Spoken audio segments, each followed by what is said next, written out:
그때 이제 구석 가서 다행히 저한테 돈이 있었어요. 그때 이민표에 1,500원인가? 그래서 그 돈 가지고 전화해서 한국에 핸드폰 사서 전화해서 그때 엄마는 심장 앓고 막 난리 났었대요. 잡혔다는 말 듣고. 전화하고 브로커 전화했더니 브로커 말로는 나중에 다 모이고 나서 해줬는데 경찰이 풀어주면 앞에 이렇게 모여있으면 자기가 와서 이렇게 딱 픽업해 가려고 했대요. 근데 문 열자마자 경찰서에서 이렇게 사라지더래요. 그래서 그 사람들 돌아다니면서 몇 시간을 그 속에 숨어있는 거 다 찾았어요. 전화해가지고. 그 공안들이 풀어준 이유가 돈 받고 이 브로커가 손을 써가지고 맞아요. 잡혔으니까 자기가 이 사람들을 네. 공안들에게 돈 써가지고 풀어준 건데 잘 모르니까 다 도망갔구나. 그냥 거기 있었으면 브로커가 빨리 데리고 맞아요. 또 이동을. 그래서 2명은 끝내 사라지고 거기 일행 중에 2명은 거기서 뛰어내렸거든요. 저희 어머야. 2층이었는데 높은 예. 2층인데 뛰어내려서 도망가고 저희는 잡혔다가 이제 다시 이제 다 별의별 곳에 다 숨어 있는 거예요. 그래서 공원에 가서 저기요 이러면서 만나가지고 근데 돌아다니면서 한 명 한 명 다 찾아서 다시 그 다음날 밤 넘었어요. 이야. 되게 그리고 그 브로커도 또 대단하신 분이네요. 또 그렇게 하기도 쉽지 않은데 이제 또. 다 왔는데 근데 그 약간 그 시골 경찰서 이런 데여가지고 돈을 좀 주고 그게 가능했나 봐요. 아우 그래도 그렇게 무사히 왔으니까 다행이에요. 그죠? 그렇게 돼서 이제 무사히 이제 한국으로 오게 됐는데 라오스로 와도 이제 태국 쪽으로 갔다가 이제 오게 아니요. 되는 거죠? 저는 라오스에서 바로 왔어요. 아 라오스에서 근데 라오스에서 한국으로 바로 오나요? 네. 공항이? 그러니까 비행기만 태국 잠깐 거쳐서 오는데 그죠. 저희 라오스 이제 그때는 막 사람들이 막 이제 올 때여가지고 시설이 없어서 식당에 한 달 정도 이제 체류하고 있다가 이제 그 대사관 안에 들어가서 2-3개월 기다려서 비행기 타가지고 이제 방콕은 그냥 살짝 경유만 하는 거였거든요. 근데 그때 이제 북한에서 이제 비행장이 있어서 많이 보기는 했거든요. 그치. 네, 근데 낙하 훈련하고 이런 것만 봤지 이제 소리만 듣고 타본 적이 없고 TV로만 보다가 이제 그때 드디어 비행기를 타보게 됐지요. 탈북민들 뭐 비행기 다 처음 타보죠, 뭐 그때. 그쵸, 맞아요. 비행기 타보니까 어땠어요? 저는 그 이제 후덥지근한 바람이 이렇게 막 부는데 바깥으로 이렇게 올라가는데 너무 좋은 거예요. 그래서 드라마 속에 들어온 느낌이 들어가지고 영화의 주인공이 된 듯한 착각을 하며 비행기를 타는데 바람이 부나? 그 이제 비행장이 좀 바람이- 작고 라오스에서 탔는데 거기에서는 바깥으로 이렇게 탑승했어요. 이렇게 터널로 안 네. 들어가고 바깥에 계단으로 맞아요, 올라가는 거. 맞아요. 네. 그것처럼. 동남아가 그치? 이제 워낙 후덥지근하니까 그 그쵸. 바람에 되게 되게 영화 주인공이다 막 이런 생각을 그런 착각을 영화에서 했었죠. 나오는 주인공들처럼. 네, 그게 되게 그런 장면이 너무 멋있게 보였었나 봐요 저한테. 그래서 민족감명품에 이제 그 스카프 날리면서 아시죠? 그런 봄, 노을, 비를. 감성 북한 감성. 진짜. 네. 그때 약간 좋았는데 그래서 이제 태국에서 다시 갈아탈 때도 한번 다시 느껴봐야지. 이거 몇 초 안 되잖아요. 그쵸. 그랬는데 그때는 이제 터널 이렇게 들어가서 없더라고요. 그래서 비행기 타는 줄도 몰랐겠네. 네, 아쉬웠어요. 이게 끝이야 이러면서. 자, 그래서 그렇게 돼서 비행기 타고 그냥 무사히 쭉 한국까지 네, 오신 그쵸. 거예요? 네. 근데 승무원분들이 너무 예뻐가지고. 비행기에서? 네. 네. 그냥 타고 온 게 아니라 비행기에서 또. 아니에요. 네. 거기 다 기억 안 나는데 너무 예뻤어요. 정말. 승무원들이. 네, 인형같이 몸매도 너무 예쁜데 옷차림 대한항공이었거든요. 약간 아이보리빛 치마에 맞아요. 파란색 블루 계열의 옷을 입었는데 너무 예쁜 거예요. 머리 이렇게 헤어핀도 예쁘고 말도 너무 예쁘게 하시는 거예요. 그래서 그 일행 중에 남자들이 막 저기요. 그래서 말 시키고 그랬어요. 일부러? 네, 말 걸어보려고. 네, 너무 사근사근 예쁘게 말해서. 네. 비행기를 타고 와가지고 어머니를 만났겠네요?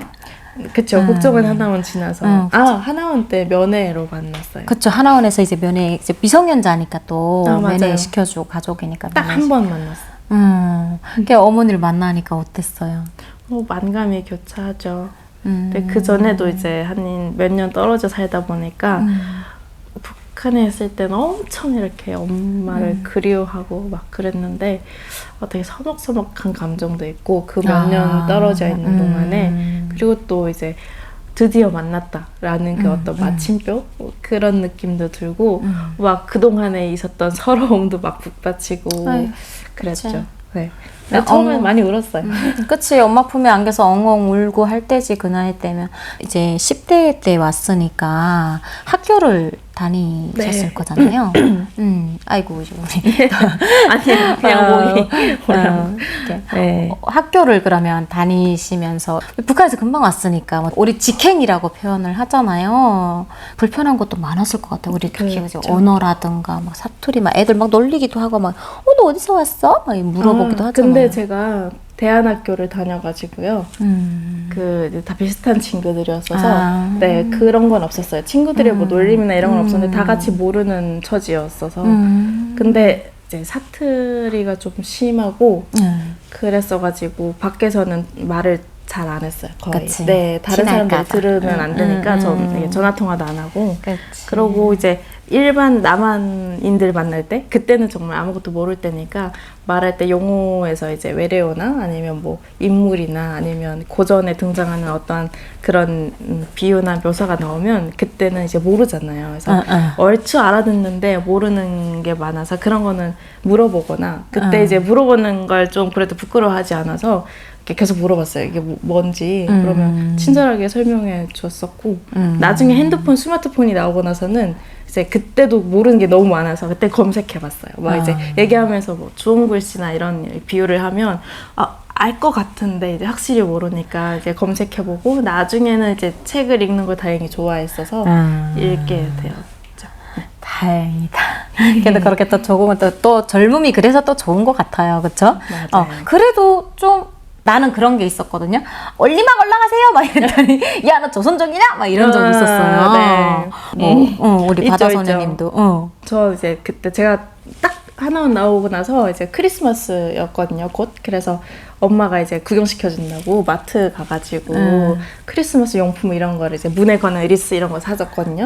그래서 들어보는데 저희 말이 엄마랑 저랑 이제 막 말하니까 얼마나 억양이 셌겠어요. 그게 이제 금방 온 사람. 북한 말. 야야야 이게 이쁘다. 아닌가? 어머니 이거 아닌 것 같습니다. 막 이러면서 어머니 머리 어떡해. 아무튼 그러고 있는데 그 카운터 보신 아저씨가 이거 중국말을 뭐라고 샤라샤라 하시더니 이게 무슨 뜻이냐고 저한테. 카운터에 계시는 네, 분이. 그분이 이제 나와서 저희가 그 앞에서 보고 있으니까 이게 무슨 뜻이냐고 여쭤보시는 거예요. 그래서 제가 모른다 이랬더니 딱 봐도 에이 중국 사람인데 뭘 몰라요 이러면서 또 말하는 거예요. 근데 저는 진짜 모르는데 그래서 기분이 그때 좀 나빴죠.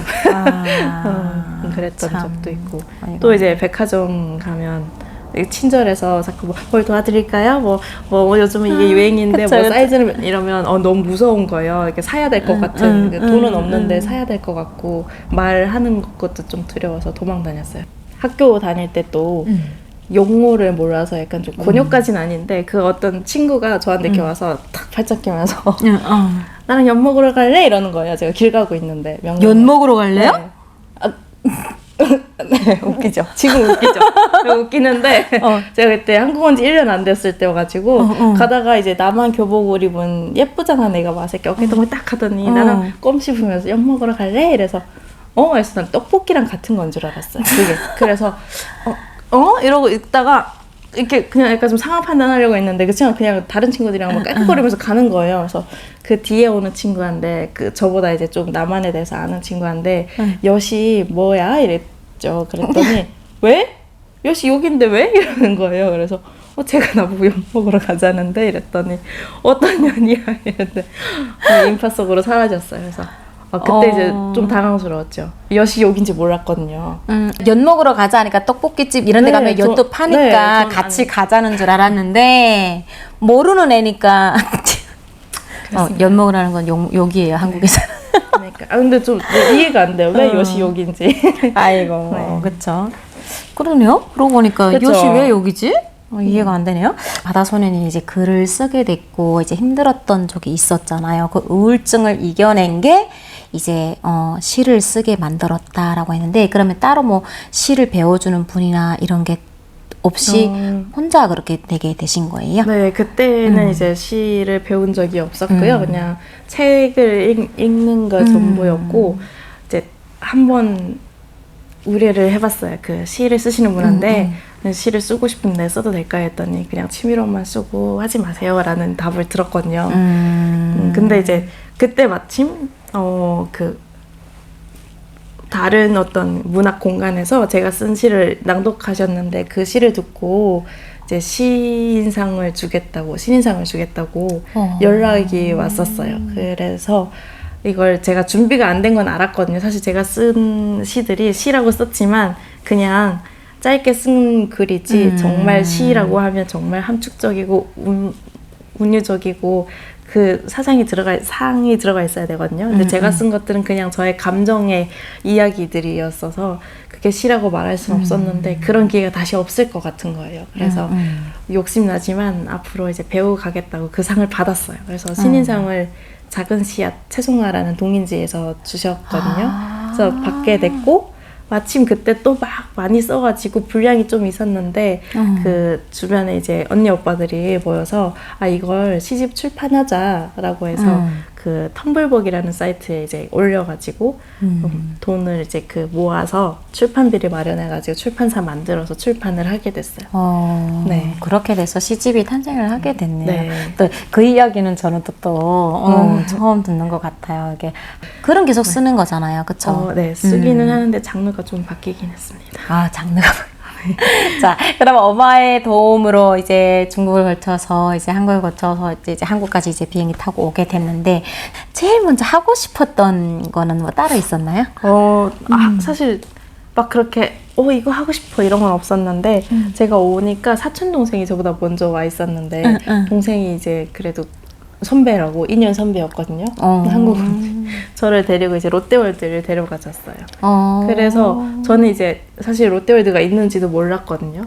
근데 이제 데려가셔서 구경하게 됐고 여기저기 많이 이태원도 데려가지고 그랬어요. 그러니까 제가 막 이거 해보고 싶어 하기 전에 저를 자꾸 이제 데리고 동대문도 가고 이태원도 가고 지하철 타는 거 배워주고 이랬었거든요. 먼저 막 네. 사촌 동생이 선배라고 데려오는. 네. 그렇게 돌아다니면서 좀 신기하거나 놀랐던 거가 있을까요? 그때요? 그때 진짜 거의 파리약 먹은 수준이었는데 저 진짜 야, 그 표현 오랜만에 듣는다. 이게 좀 어리버리해가지고 네, 그러니까 그러니까 정말 정신 나가 있었어요. 그래서 그 뒤로 조금 시간이 지나면서 이것저것 보이기 시작한 거예요. 그래서 그때 이제 해외 여행도 갈 수 있구나라는 거 알게 돼서 가고 싶은 마음이 그때 생겼어요. 그러니까 롯데월드 갔다 왔는데 바로 해외 여행을?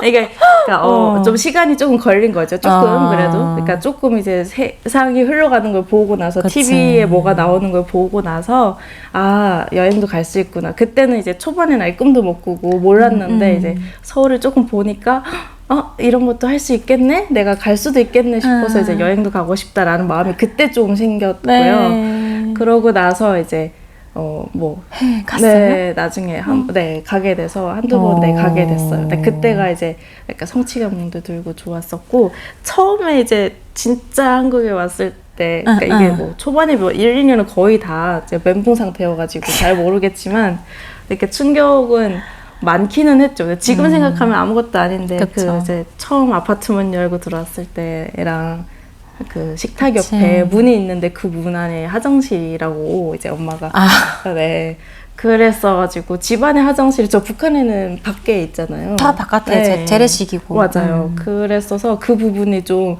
처음엔 되게 거부감이 들었어요. 집안에 화장실이 있다는 집안에 화장실. 그 옆에 이제 싱크대가 있고 이렇게 식탁이 있어서 그게 구조가 좀 많이 놀라웠죠. 북한에서는 완전 이제 외지 떨어져 있고 좀 이렇게 위생적으로 안 좋은 공간으로 생각하잖아요. 그쵸. 네, 여기서 워낙 관리가 잘 되니까 그렇지 않지 뭐 그때 깜짝 놀랐던 기억. 옷차림, 한실종 이런 거. 네. 아예 이렇게 그냥 밑에까지 네. 안 보여. 그리고 겨울에 맨살 스타킹 신는 거 보고 좀 놀랐어요. 특히 학생애들 나도 놀라요 그거는. 그렇죠. 대단하죠. 네, 북한에도 이제 아파트에 이제 화장실이 있는 데가 있긴 네. 있거든요. 근데 이제 뭐 물이 여기처럼 계속 나와가지고 내리거나 이런 게 아니고 물 받았던 거를 버리고 물도 길어 먹으니까 쌀 씻은 물, 국수 싼 물, 설거지한 물 모았다가 한 번에 화장실 다 한 번에 가서 볼일 보고 한 번에 물 내리고 이러다가 냄새 나고 이랬는데 아이고 자 그러면 또 우리가 한국에 와가지고 북한에서 올 때는 몰랐지만 일단 한국에 왔네? 뭐 좀 먹어볼 거야? 막 이런 거 있잖아요. 먹어볼 거야도 사실 음식에 대해서 뭐 몰랐거든요. 이게 맞아. 그랬는데 모르니까. 저 지금도 기억나는 게 이제 그 어느 아는 목사님이 대학교 갔는데 계속 근처에 밥 사주러 오셨는데 그 치킨을 계속 사주시는 거예요. 치킨 네. 좋죠. 그래서 왜 매번 이제 치킨을 사주냐라고 제가 여쭤봤어요. 다른 것도 있는데 하필 계속 치킨 사줘도 뭐라고 해 정말. 아니, 그러니까 딴 거 먹을 수도 있는데 만날 때마다 치킨을 먹는 거예요. 그래서 왜 치킨을 먹냐 했더니 제가 기억 못했는데 저를 처음 만났을 때 한국 와서 제일 맛있었던 게 뭐야 했더니 치킨이었다고 제가 말을 했대요. 전 기억 못했는데. 바다 소녀님이 잘못했네요. 네, 그래서 그 목사님이 제가 치킨을 되게 좋아하는 줄 알고 계셔가지고 치킨 내가 좋아하는 거 마음껏 먹으라고 사주셨어요. 근데 제가 기억을 못했는데 그분 덕분에 내가 초반에 치킨을 좋아했구나. 그 목사님도 되게 고지고수하신 분이시네요. 처음에 치킨을 아니. 좋아했다고 계속 치킨을 들이대면 그게 질려져. 아니 안 질렸어요. 안 질렸어요. 그래도 다른 것도 좀 주지.